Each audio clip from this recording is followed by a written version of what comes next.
Year's resolutions.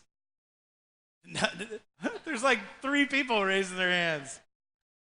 It's true. How many are proud of some reason? Some reason you're proud of the fact that your New Year's resolution is not to make New Year's resolutions. Yeah, see, that's kind of weird that you're kind of proud of that. So basically, there are these 2 groups of people. Now, I'm being very general here today. I want you to understand that this is a very broad brush I'm going to paint with today. That there are 2 groups of you people, and one is dreamers and one is realist. There are the dreamers out there, and then there's the realist out there. And you know what happens when dreamers love to just dream and everything's wonderful and everything's going great? Realists have so many different hang-ups that they have to make sure every I is dotted, every T is crossed. And you know what happens when you have a realist and a dreamer and they come together? They get married. I don't know why, it's just what happens. They get married. And it's interesting that these 2 create this dynamic. So here's how dreamers talk about New Year's, okay? They say this. They say, this is going to be my year. It's going to be phenomenal. It's going to be great. We're going to go here. We're going to go do this. We have all these hopes. We're going to accomplish so much. It's going to be awesome. To which realists say, yeah, you said that last year. And dreamers love this word. They love the word, wow. This is going to be amazing. And realists, you know what they like the word? They like the word that says, how? How are you going to do this? So dreamers and realists look at these things differently. There's nothing right or wrong. They're just wired differently. Realists are wired one way, dreamers the other way. But here's what I want us to do as we go into this new year together. I want to take whatever you are, whether you're a dreamer or whether you're a realist, and I want to take and see how you see your life. And I want us to come together and look through a particular lens together. Because I believe as we enter this new year, and if we can look in this certain way, look at these things through a different lens, whether you're a dreamer or whether you're a realist, I believe it's a phenomenal way to look at our new year. So ultimately, here's what we're going to do. Ultimately, I want you to walk away with one question. Today, one question. And I can't overhype it. I can't exaggerate it. I'm honest about it. I'm telling you, it's so huge and so big. It's important, but it's only one question. And it has the potential to dramatically shape the year ahead and how you go into this next year. And if you can figure out the answer to this question, and it's a company answer, if you can figure it out, you'll look back at December 29th when you came here the last Sunday of this year, and you're going to see something powerful happen in 2020. Now let's get to the question. I have to bring us all together in this lens like I was talking about, whether you're a dreamer or whether you're a realist. And whether you're in either group, I want you to look at it this way. It's through this lens of seeing the new year with immense and massive potentiality. Okay, so let me talk to the dreamers, and then I'll talk to the realist. First I want to talk to the realist. Let me talk to you for a second. This is why it's important. We as dreamers in the room, and I know you guys know I'm a dreamer, we appreciate the questions you ask us. We do. But be very, very careful, realist, that your questions and your attitude don't go from being a realist to a pessimist. Because you don't want to be a pessimist. No one will invite you to parties. It just doesn't happen, okay? So you've got to be careful you don't transition from being a realist to a pessimist. Now, dreamers, talk to us for a minute. I'm one of them dreamers, okay? It's okay to dream. It's okay to dream. But it's not okay to leave it and turn it into an illusion. You can dream, but don't let it turn into illusion. You gotta help the realist in your life figure out, hey, I've got a couple of steps. You got to get realist in your life, dreamers. That you say, hold a little accountable and go, well, I've got this big dream, and I've got a couple of steps here. So dreamers, you've got to come up with plans, and realists can always help you with those plans. Realists, be very, very careful that you're not a pessimist, because you've got to start viewing things in the lens of possibility. Of possibility. And here's why possibility is so important. Because possibility fuels the potential for a better future. Possibility fuels the potential. So you might have all kinds of possibility, dreams. You might even have realistic goals that you want to achieve. But if you don't have possibility in there, you don't have any fuel for these things. It fuels the potential for your year. In fact, if you look at it this way, as I know a few of you come from a business background, and here's the way you can kind of put it into a business kind of scenario. And because it's when any business or culture organization, you could trace back success to a group of people who actually believed it was possible. There's always that group of people that believe for something to be possible. But the opposite of that is true as well. If you don't believe it's possible, you're correct. If you don't believe it's possible, it's not possible. You are correct. But if you believe it's possible, you're also correct, because it is possible. So whether you might think about the year ahead, if you think it's possible that it can be great, you're correct. But if you also think it's possible to be awful and terrible, you're also correct. So whether you're a dreamer or whether you're a realist today, I want to challenge you to look through the next year with the lens of possibility. Now let me give you an example so we're all on the same page today. My point is that possibility fuels the potential to make good ideas even better. John F. Kennedy said in his inauguration address, "We're going to put a man on the moon." Problem is, we didn't even put a man in space barely yet. We had no idea how to get to the moon. We didn't have the technology, we didn't have the money, we didn't have the equipment, we didn't have anything. He said, it's a possibility. And look what happened. We put a man on the moon. But let me go back even a little farther. That may have been the foundation for that from the very beginning. And it's these two guys. There they are. That's right. This is not Isabel's brothers. These two gentlemen, many of you know, are Wilbur and Orville Wright, the Wright brothers. And it might be a little unsettling to get a little background on the guys, because their lives affect all of us indirectly or directly. These are the guys that had no business trying to figure out how to fly, but they did. They invented, of course, many of you know, they invented the first airplane. They were the first guys to take off in flight with a self-powered vehicle. Now, what's interesting is they had no technical training at all. Those of you who sit there and God has called you to a ministry, God has called you to do something, God is calling you to make a big step in your life, and you're going, yeah, but I'm not trained. I don't know how to. Well, check these guys out. You know what these guys did for a living? They were bicycle shop owners. Bicycle shop owners. That's what they did. But one day, they also, you know what they did for hobbies? I forgot they did. They drew birds. They just drew birds. They loved to see birds and draw them. And so one day, one brother turned to the other brother and said, I think it's possible. I love that. I think it's possible that we can harness the principles and dynamics of these birds and create something that can cause mankind to fly. So if you've ever flown in a plane, you can trace it right back to that moment of possibility.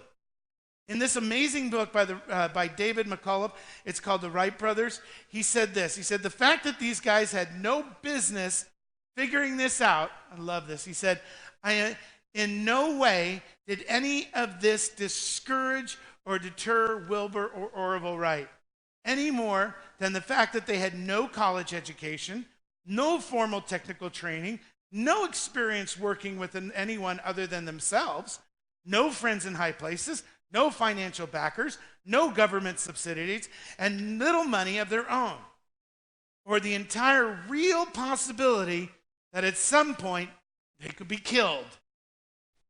That's what they said. We can do this. And they went on from it anyway. Get this, Samuel Langley, I love this. The government, think back in those days how much $70,000 would be worth then. The government gave Samuel Langley $70,000 to try and figure out how to build an airplane. Thousands of dollars, and they failed and failed and failed. The Wright brothers did it for less than $1,000. It's the power of possibility, whether you're a dreamer or a realist. If you don't believe it's possible, you're correct. But possibility can fuel the potential for a better future, a better year, better you. So practically speaking, how do we apply this? So let me get back to our business people back here, okay?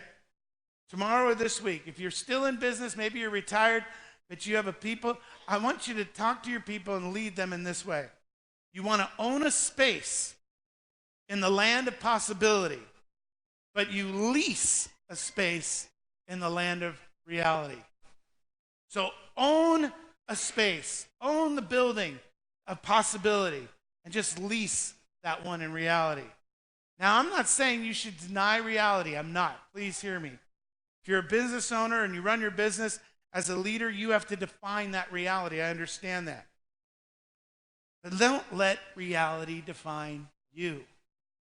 Because businesses that break through, they live in this own space of possibility. They lease the space in reality. And business owners, business leaders, business people, they understand this. They've got to think outside of the box. They've got to get a jump. They've got to think creatively.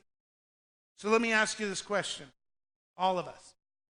As you look back on last year, was the opposite true with you? Did you own a space in reality and lease possibility? Did you just occasionally visit the land of possibility? And that's not just true for those business owners, it's true in our personal life. So we got to figure out how to put this in action, okay? Real quick, let's see. Ask a simple question. I'm going to ask this simple question I was telling you about earlier, and I think it's helpful. What do you think is possible for you in the new year? That could be a scary question sometimes. Don't think small. Nobody, you know what happens to people who think small? Small things happen. You want to think big, and then big things happen. What do you think is possible for you in the new year? Do you think it's possible to take steps to make your financial situation better? If you think that's possible for you, it can be possible for you. You're correct. You've taken a step forward already. What do you think is possible in your marriage? Do you think your marriage can get better? What do you think is possible for your life? What about your emotional life? Your mental health? Think about it. What do you think is possible in your spiritual life? What do you think is possible in the new year? It is so exciting that God gives this to us. Really, what a gift. Just the word possibility. That God, what do we want to do? It's a clean slate right now. How exciting is that? And you can look at 2020 and live in that land of possibility. And go check out reality once in a while, but live over in this land of possibility. It's really exciting. Don't constrain yourself to anything. Forget about the finances or the restrictions. Or what if Orville and Wilbur did that? Well, we don't have enough money to start this business. We don't have enough education. I don't know enough people. I don't know. If they had done that, they never would have built the plane. So maybe that's where you're at today. Oh, and I hope this fuels you today. I really do. Think outside of the box. I don't want you to ever get hung up on just that question, though, of what is possible, because there's a greater question that I want to get to. And this is the question that really will get you. It's a question that I want to give you, and I want to hang on to it, and I want you to hold this question until all of next year. And I can't underestimate the heaviness of this. The reason this question is so important is because of who's involved in the question. Here's the question I think can shape the entire trajectory you have for next year, both individually and collectively, as a gathering of a church. Here's the question. What does God think is possible for you in the new year? Come on, church. What does God think is possible for you? What does God think is possible for you in the new year? Do you think God's going, well, not much. I can only do so. My hands are tied. I'm trying. You don't know what I'm working with. Don't miss this. This is the creator of the universe. Because I want you to understand something. He thinks it's possible for you. Whatever you're thinking, God thinks it's possible for you. The creator of the universe thinks it's possible. You need to spend some time on this question, but here's the thing. If you're here today and you'd say, well, Eric, that question really doesn't apply to me because I really don't even believe in God. Don't really spend much time with him. Don't really think it's all, well, I understand that. And if you don't believe in God today, we respect you for that. We're not here to lead you to a religion. We're here to lead you to a relationship. So it's okay. You don't believe in God. But I'm awesome if you're here today. You're awesome because you came to church anyway. We're thankful that you're here. So you may not have anything to say. I might not have anything to say that convinces you to believe in God. But I just want you to hear this. God believes in you. God believes in you. Even if you don't believe in God, God believes in you. And maybe you've been told that before. And I'm here to tell you today, again, God believes in you. He thinks things are possible in your life. And you may walk away today saying, I still don't believe in God. But I think when you see the answer to this question, it might make you think. It might make you think, you know what, Eric? I don't believe that there's a God. But if there is a God, I wish that God would be like the God that answers this question. Because when you see the answer to this question, you can carry the answer with you all year long, okay? So I want this to shape our year so bad. I've been praying about this all week. I've been saying this over. I've been having to learn from this. Believe me, I want you to grasp this today. Now, I know some of you think the scriptures say that God says that what? I can do most things through God who strengthens me, right? I can do some things through God I can do the things that I'm good at with God. No, what does it say? I can do all things. And like I said, I've done a deep dive theologically within the Hebrew, the Greek, and the old manuscripts, and I dove way deep in this, and you know what I learned? What the original meaning of all is? All. That's right, you theologians. All means all. So I can do all things through Christ who strengthens me. That means it may not seem like it's going to happen. It may be discouraging. Maybe your dream is to have a home and you've been living in your car. God says, oh, that's all right. I can do all things through, I can do that. Yeah, I can do all things through Christ who strengthens me. Yeah, but I have a bunch of bad habits, God, and bad thoughts and bad heart. But you can do all things through Christ who gives you strength. All things are possible. But I want to give you some specifics now to that question. What does God think is possible for you in this new year specifically? Because sometimes we get way too general. And here's a list. God gave us a list. Is this awesome? This book is real. You should take the home version home with you and go through it. It's so good, okay? Check this out. He gave us a list for the year ahead. Here's what God thinks is possible this year. God thinks that love is possible, joy is possible, peace is possible, forbearance, kindness, goodness, faithfulness, gentleness, and self-control. And he then says, against such things, there is no law. That's a nice list. It's a sweet list. Pretty good list. But let me tell you something. It's more than just a sweet little list. It is a powerful, life-changing, direction-changing in your life list if you let it be. So for those if you do those New Year's resolutions, and every single New Year's resolution, listen, every single New Year's resolution can be pulled out of this. Every single one of them that you've ever made or ever will make, okay? Here's what it looks like. At the end of this time, you're going to try and do something with your heart, right? You want your heart to change. You want your mind to change. You want your life to change. For example, let's say your New Year's resolution is, I got to take better care of my finances. I got to be better financial shape. Well, then what does God think that's possible? Let's see. Our list says, yes, self-control. So God does think it's possible. He says self-control, faithfulness. Is that up there? Let's see. Forbearance. Yeah, faithful. There it is. Faithfulness. It's up there. Faithfulness to be a better steward. How about patience and waiting to get that thing that you want instead of putting it on the credit card? Let's see. Ding! I wish I had my ding right now. You know that ding I have on I have a game show app. Okay, I won't do it. But it's right there as well, right? So you want to get back in shape. Self-control is there. Maybe there's an addiction or appetite is controlling you. Self-control is possible for you. Maybe it's worry, anxiety, depression. They're battering you and beating you up.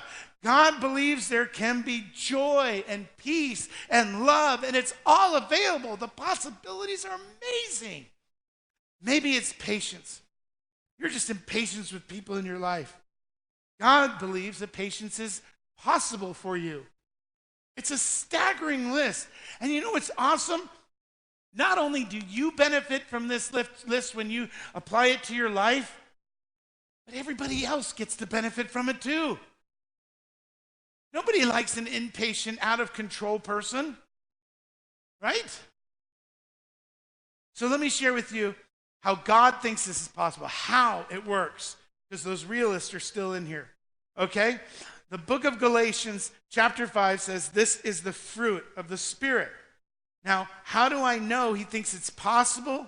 Because very simply, it means Jesus believes this about you. And belief in Jesus produces this. When we commit our lives to God, hearing the Holy Spirit, walking in obedience, the fruit of that is this list. So it simply means this is what Jesus believes can be the fruit of your life. As we abide in him and walk with him, it produces this kind of fruit in our lives. It's why we're not here to lead you into the growing religion, but into this growing relationship. Because when you stay connected with Jesus, something powerful happens. So, I want you to look ahead to December 31st. And I want you to then look at the following December 31st. And I want you to picture in your mind, will you have this fruit? Will your life look like this? So let me say it this way. There's people in your life that can help you with this as well, that God has placed. See, the reason I got so hyped on this, Galatians, I have read this thing, oh my gosh. How many times did we sing the song, Fruit of the Spirit, in children's church? I've heard this. I mean, if you've been in church any length of time, you've heard this list over and over and over again. But I had a friend of mine earlier this year who shared something about this. He said, Eric, I've been doing something for the last 2, maybe 3 years, and it's changed my life. He said it had to do with these fruits of the Spirit. So what I've been doing is I've been selecting one, he said.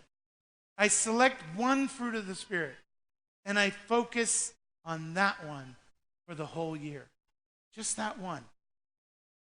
He said, for example, if I'm focused on love, he said, I'm gonna love people better. I want God to do something in my heart. I want to have that love. Even if they're against me, I want that kind of love. I want to be a better friend in loving them. I want to be a better spouse in loving them. I want to be a better father in loving them. And I see what God has done in my heart. And he said, with just this one fruit, and it's been phenomenal. So he asked me the question. He said, look at the 9. There's 9 on there. And he says, as of next year, as you think of next year, which one? Which one?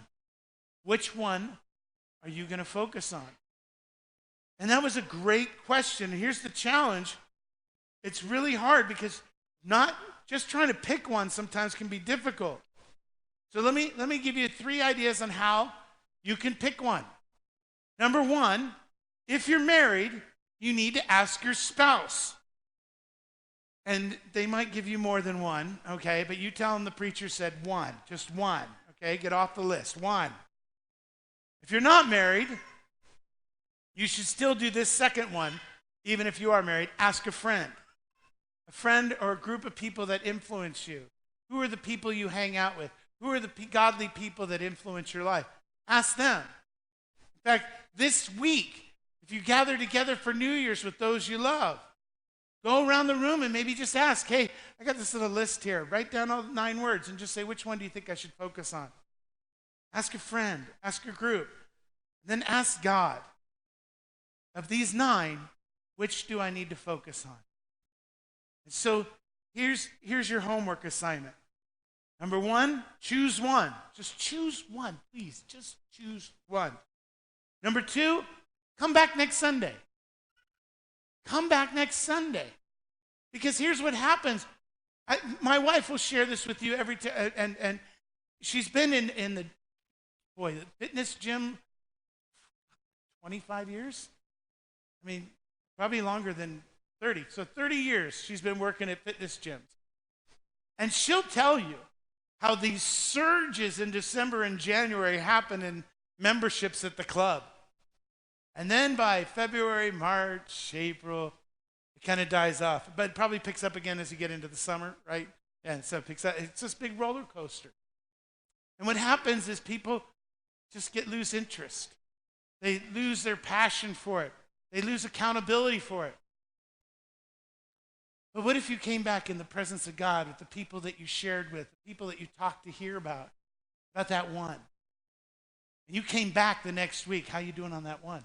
Or did you pick one? What was yours? Your meet and greet. What was your one? What if you did that every week? You came to church about these people in the presence of God talking about that one. How would that help you in following through? It would help you immensely. God has given you a great group of people to talk to about this stuff. And then number 3, get in a group. Get in a group. I don't care what your group is. I don't care if it's a formal Bible study. As long as you talk about Jesus, pray about it, pray for each other. I don't care if you go bicycle riding. I don't care if you go hunting. I don't care if you go fishing. I don't care if you go get your makeup done or massages. I'm telling you flat out, get in a group of people that you regularly talk to about the Lord and hold each other accountable. Yeah, we have a Wednesday night small group, man. We get into it sometimes. It is awesome. But maybe you can't make it on Wednesdays. Then go find a partner you can go have coffee with or do something with. Get in a group. Get in a group. So if you say patience this week in your group should be telling you, how are you doing in patience? You said faithfulness or self-control. You should be asking him, how am I doing in this area? But if you're going to do this, I'm going to warn you right now, it's going to lead you. It's going to lead you to an incredible, incredible place. And here's why. Since this is what God believes is possible for you, if you can figure this out, what's going to happen is this. You're going to take steps on a blessed pathway. And I know that's a religious kind of way of saying it, but let me just put it this way. I used to do this, oh God, I'm going to go, I have this plan, and I have this plan, and I got to go do this. Will you just bless it, God? Will you bless my plans? Let me tell you something. It's much better, instead of asking God to bless your plan, get on God's plan and be blessed. Quit asking God to bless what you come up with. How about you start listening to what he comes up with, and then be blessed? Because here's the truth. It's an incredible place. God thinks it's possible for you. Now, maybe you're hearing all that and saying, all right, Pastor Boy, you're asking us to do this. Are you doing this? I can hear Nathan's voice right in the back of my head right here. And it's a great question. My wife said it a few months ago, actually. And I've talked to Mike. Oh, Michael had to take off. Or is he? Where did Michael go? He had to go. He's had a rough day. But Michael helped me with this too. I just really feel like I need more peace. I just need more peace. I get wrapped up in so much. It borderlines under depression. It borderlines under exhaustion. It affects my mental health. It really does. It makes me short with people. It makes me just roll my eyes or not answer phone calls. Or worse yet, when the phone does ring, you ever do this? Where it's like, it's down, like face down, and then the phone rings and you go, and I started doing it a lot. I don't need patience. I just need peace. God's still in control. He's still on the throne. It's going to be okay. Pastor the church you have, not the church you want. All that stuff, right?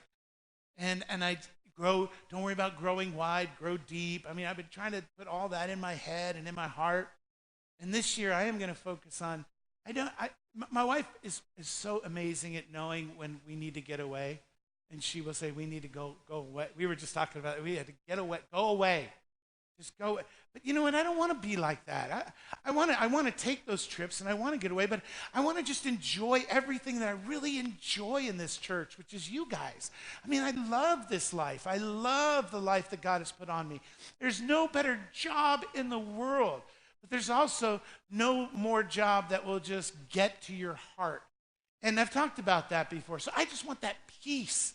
I want that peace. And I'm praying that by December 31st of next year in 2020, you guys see that in me. That you guys begin to see that Pastor Eric has really just kind of mellowed out a little bit. And man, he's still getting tons done, but it's amazing how he's just still happy and full of that joy that God has given him.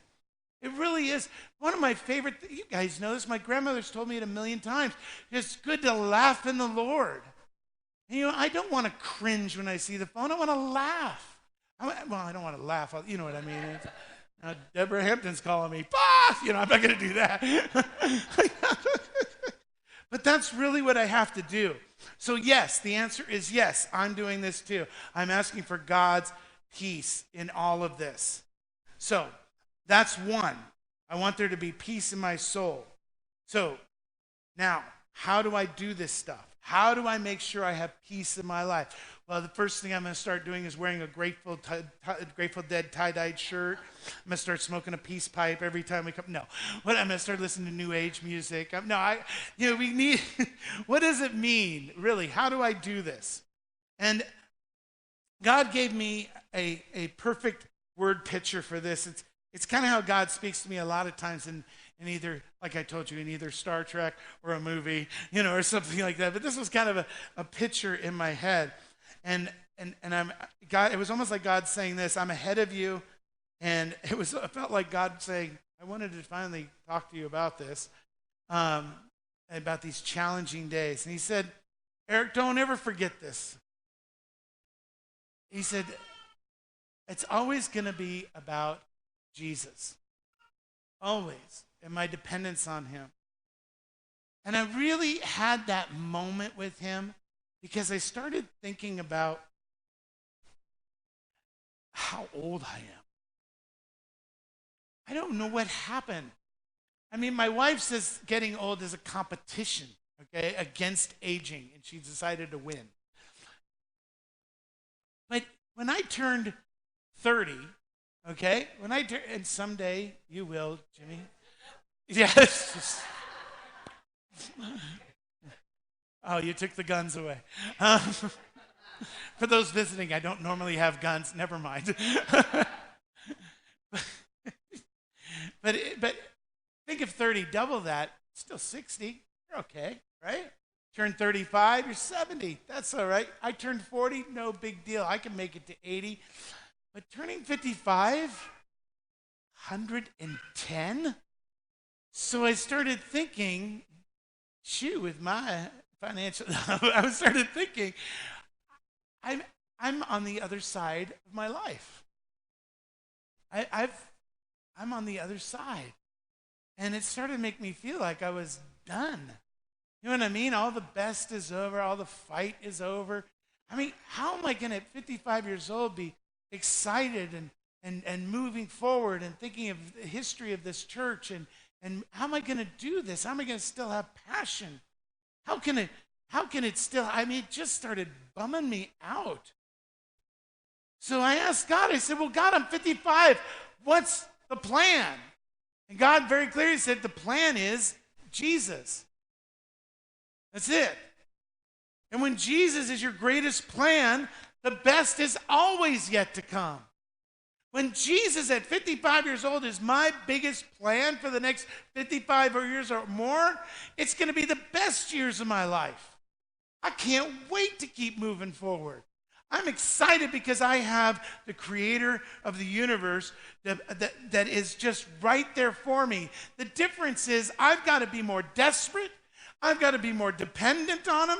And I've got to look to him more than I ever have before. He is going to make me step out in ways in faith that I've never done before. And I don't even know what those things are going to be. I'm already freaking out about that. Don't get me wrong.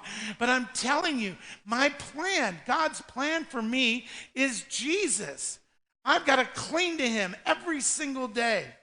So does this mark your spiritual life? Is this what your life looks like? I can tell you this, mine needs to get a lot deeper, trust me. Oh, a lot deeper.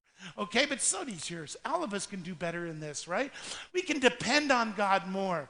We can lean in on him more. We can make more decisions with him involved. And you do that by reading the word, by talking to your group of people, your friends, your spouses, those that love Jesus. And if you don't have that person in your life, keep coming to church. Keep coming to church. You're going to get someone like that in your life. The great theologian Bill Murray said in the movie Meatballs, he said, you make one good friend a summer, you're doing pretty good.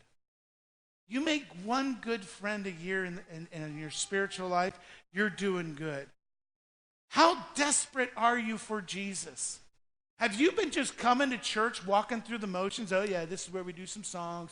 This is where we pray. This is where pastor says a funny story and then applies some biblical principle to it, and then we get to go, or we have Sandwich Sunday. Is that what you're doing? Are you coming to church and checking it off? And if you are, you better start checking your spirit. Or are you coming to church because I get to magnify the Lord with my brothers and sisters at Mount Zion Church? I get to see what God has for me. Because guess what, Mount Zion Church? We are going to change the world from Pine Grove. I believe that. I really, really do. So if you're being wrecked by an addiction right now, you need self-control, and Jesus says it is possible. If your relationships are being wrecked right now, but because you're important, Jesus says it's possible right now to restore those relationships. Do you have worry, anxiety, depression? They're battering you down. Jesus says peace and joy are possible. He says, come with me. He says, do you believe? Here's the question. What does God think is possible for you? And here's the answer. The fruit of the Spirit is love, joy, peace, patience, kindness, goodness, faithfulness, gentleness, self-control. So you need to choose one. You just need to choose one. And then you got to come back. Remember I told you that. You got to come back. You got to come back next week, and you got to start just getting plugged into Jesus and his people. It's so important. I'm setting up some music right now because I think we just need to praise him a little bit, and I think we need to get into him a little bit here. Let's see how I'm doing. Oh, I did it right. Unbelievable. So listen to me. You got three things, right? So you're going to pick one, right? You're going to talk to your friends, your group, your family, your loved ones about which one you should pick, right? And then here's my final thing you should do. Oh, wait. Then you got to come back to church next week. Forgot about that one. Come back to church next week. Okay? So here's the final one. Here's the final one. For some of you, this will speak to you right now, okay? Because I believe if you do this, God will open up things in your life you would never imagined were even there. Because God believes in you. So here's my final. It's very spiritual, so hold on. Hold on to your Bibles. I triple dog dare you. I know. Getting serious. I triple dog dare you to do this. I dare you to pick one, focus on it, and ask God, what would you have me change in my life? Right? My daughter and I, Rebecca, we hate change. We do. We just struggle. We want to, everything settled, everything right, everything good. And then when everything's all over the place, we're like, ah! But God is in the business of change. And God loves to change things. He really does. So between now and next year, December 31st of next year, I want you to begin to trust your good, good Father. And believe that He believes in you. So come on, church, let's all stand to our feet. Come on, we'll do this together. And we'll sing this song together. And begin to just ask God. Just begin to ask Him. We need your help, God, in choosing one for this next year. Come on, just begin to ask Him right where you're at. Hallelujah. I've heard 1,000 stories of what they think you're like, but I've heard tender whispers of love in the dead of night, and you tell me that you're pleasing, that I'm never alone. You're a good, good Father. Who you are, who you are, who you are, and I'm loved by you. It's who I am, it's who I am, it's who I am. I've seen many searching for but I know we're all searching for answers only you provide, 'cause you know He knows just what we need. We need before we say a word. You're a good, good Father. Who you are, it's who you are, it's who you are.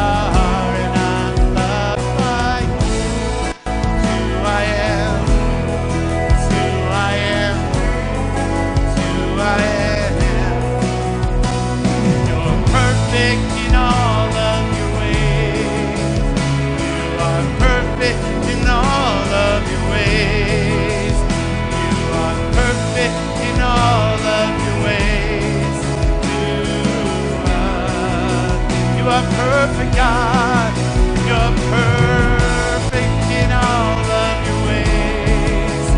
You are perfect in all of your ways. You are perfect in all of your ways to us. So Father, we are asking for your help in this. We need you. We are desperate for you. God, we need you to reveal to us, what of these 9 do we need in our lives? Just to focus on for this next year. So God, I pray for those that are here today wondering, who do I ask? Who can I talk to? That God, you would speak to them, first of all, prophetically, but God, you would also speak to them through people you bring into their lives that love you. And then, God, I pray for this group here today, they come back next week. And they come back next week expecting God to pour into them what's possible. To pour into them the way God sees us, not the way we see ourselves. But living and owning in the land of possibility. And yes, God, we will visit reality. But God, I want to hang out in the realm of possibility. Let Mount Zion Church be a place of big possibility. That we see, God, in ways that we never did, the amazing things that you can do. God, show yourself for who you are already. Begin to to heal people. Begin to restore relationships. God, begin to change financial situations of people. Because you are perfect, God. Perfect in all of your ways. You are perfect in all of your ways. You are perfect in all of your ways. Come on, just pray that right now. Pray right now. You are perfect, God. You are perfect in all of your ways. You are perfect in all of your ways. You are perfect in all of your ways. You are. So let me leave you with this. Live in possibility. Visit reality. Pick one of those. Talk to the people you love. Come back next week. And I triple dog dare you. Amen. Come on, can I get an amen on a triple dog dare? Amen. Give the Lord a praise. God bless you. Have a great, great week.